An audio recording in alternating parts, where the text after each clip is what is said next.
March 11th, Daily Devotional, Lift 'em Up by Ellen G. White. Mercy toward the demoniacs.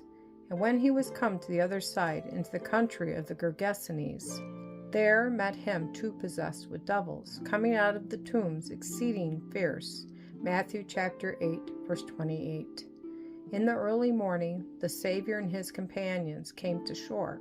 But no sooner had they stepped upon the beach than their eyes were greeted by a sight more terrible than the fury of the tempest.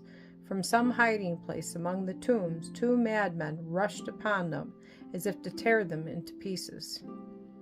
The disciples and their companions fled in terror, but presently they noticed that Jesus was not with them. He was standing where they had left him. He who had stilled the tempest did not flee before these demons. With authority, he bade the unclean spirits come out of them.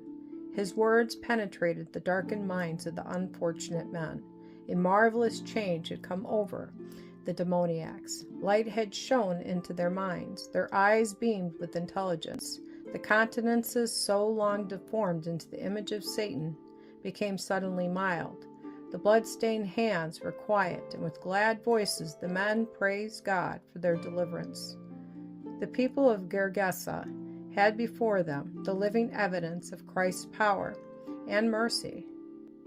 They saw the men who had been restored to reason, but they were so fearful of endangering their earthly interests that he who had vanquished the prince of darkness before their eyes was treated as an intruder, and the gift of heaven was turned from their doors.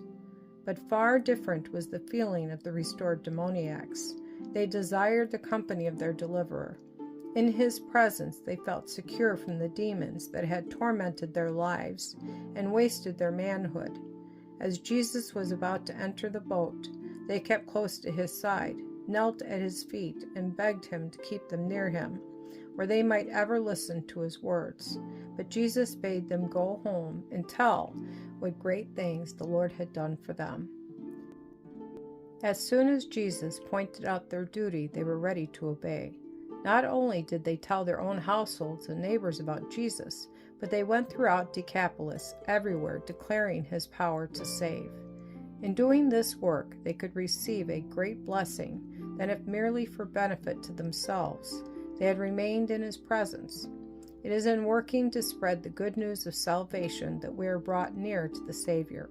They could not instruct the people as the disciples who had been daily with Christ were able to do, but they bore in their own persons the evidence that Jesus was the Messiah.